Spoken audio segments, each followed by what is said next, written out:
got a question here about using language to influence yourself in useful ways. And I'm going to share a distinction with you. It's the distinction of mantras versus affirmations. Now, if you remember last week, I don't know if you watched it, the video on NLP reframing. In that video, I talked about deframing. And there was a question that came off the back of that, which was for self-application. How would you phrase a deframe? How would you phrase a deframe? Now, this question is interesting, and I think it's coming from a place of missing something that a lot of people miss. And I could be wrong. I'm having to make a bunch of mind reads about the person asking the question here, but I think it's missing something that a lot of people miss. And this is why I want to make this video. And it's the difference between using language to try and convince yourself of something, or using language to try and move your mind in some way, internal dialogue, versus using language in a way that connects you with something that you already deeply know, or that you have already deeply seen, at least in one moment or one context of your life. This is a very, very different thing. So on the one hand, we've got trying to convince ourselves, persuade ourselves, trick ourselves into a different mode of mind using clever internal linguistics, versus using language, words, images that connect us with a deep knowing that we have already experienced or had revealed to us somehow. And the way I think of this distinction, this is a personal distinction, is affirmations, this is trying to convince yourself of something, versus mantras, which are internal phrases that you use to connect yourself with something you have already seen deeply and profoundly. And this is hugely significant. Affirmations, the reason I'm using this word affirmations is because there are plenty of books out there on affirmations that if you speak to yourself in positive ways and all of this, and this is generally a good thing, and it's generally true. If you speak to yourself in useful ways, you're going to get more useful responses. This is true. But what a lot of people try and do is they try and drive through a belief about themselves, a reframe or a deframe. They try and convince themselves that something is different from how they're perceiving it. Maybe they say, I'm a strong and confident human being. I'm a strong and confident human being. And their inner mind is going, no, you're not. No, you're not. You end up in an argument with self. There's an attempt to convince self. And often the inner mind, the pre-existing belief will come through. So we can think about doing it in a more clever way, right? I'm going to use presuppositions.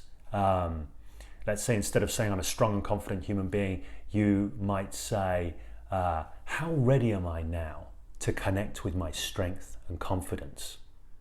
Now, this is a cleverer way of using an affirmation, because it's got a presupposition in it that you are already strong and confident. And the only question is, are you ready now to begin connecting more deeply with it? How ready am I now to start connecting with my strength and confidence?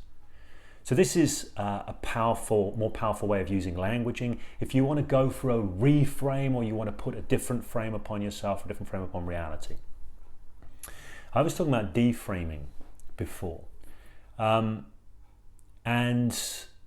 I talked about the idea of deframing as being about falling out of the meaning making that you have been making around what is going on, and falling back into simply being present, being connected with the moment, and being connected with your choice. Now, there are phrases I'll use for myself to assist myself with a deframe. One phrase that I might use is, whereabouts am I believing my thinking here? Whereabouts am I believing my thinking here?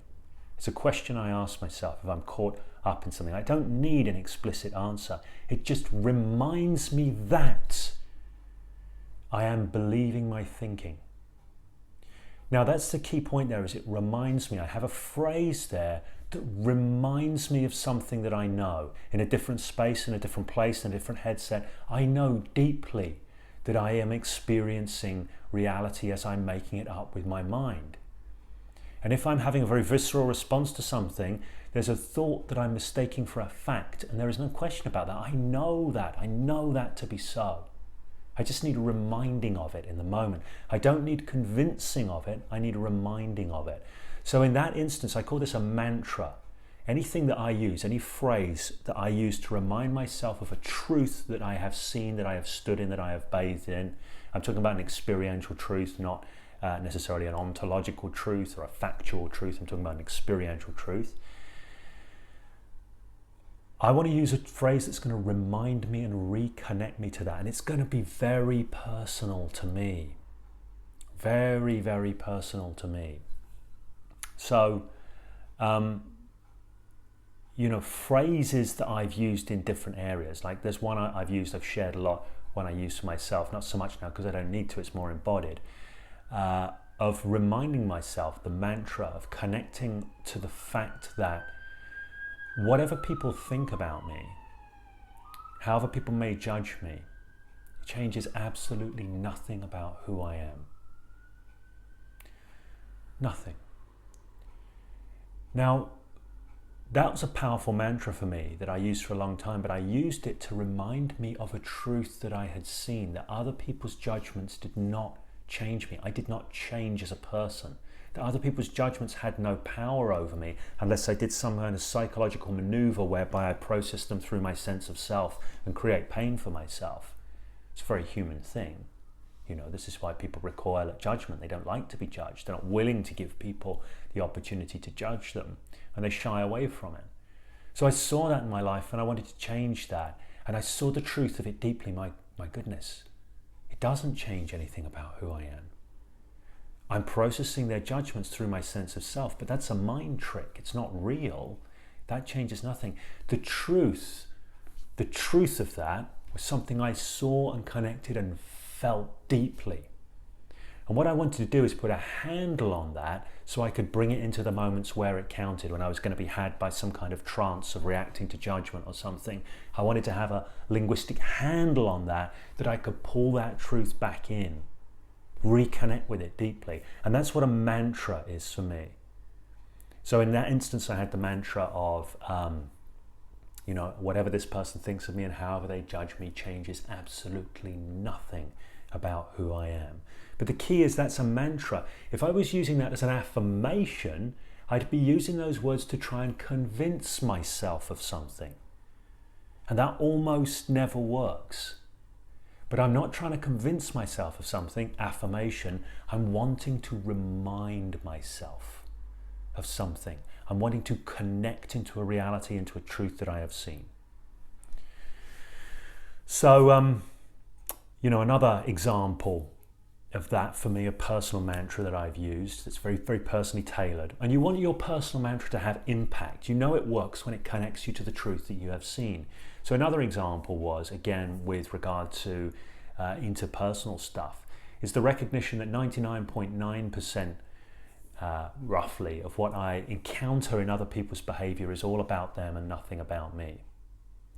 I used to be, I used to do a lot of social anxiety. People who know this is part of my background. I would be using other human beings as a mirror to tell me about me all the time.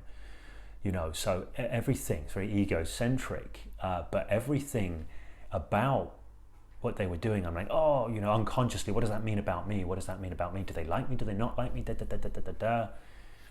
Crazy monkey mind stuff. And the realization, the waking up to the truth that 99% plus of their behavior has nothing to do with me whatsoever. I'm just encountering their patterns, their ways of being. I saw that. I connected to that viscerally in a felt sense way, that truth. It was a mind shift. It blew my mind. That was a reframe, seeing that differently, a different frame of reference. Boom, blew my mind, a game changer. Now that wouldn't mean that I wouldn't fall into my old trance at some point and not have access to that, because that's the nature of trances. They exclude things that we may know deeply and profoundly in other contexts. So I wanted to have a handle on that, and I had a very simple handle on that, and it's from the title of the Bob Dylan song, "It Ain't Me, Babe." It ain't me, babe. So that was my mantra.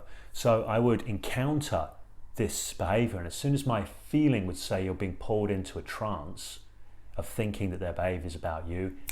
It ain't me, babe. Those words have come in. They're a mantra. Again, I'm not trying to convince myself. I already know. I'm just connecting with what I already know. So that's the difference between affirmation and mantra. Affirmation and mantra. Trying to convince yourself, connecting yourself with what you already know deeply.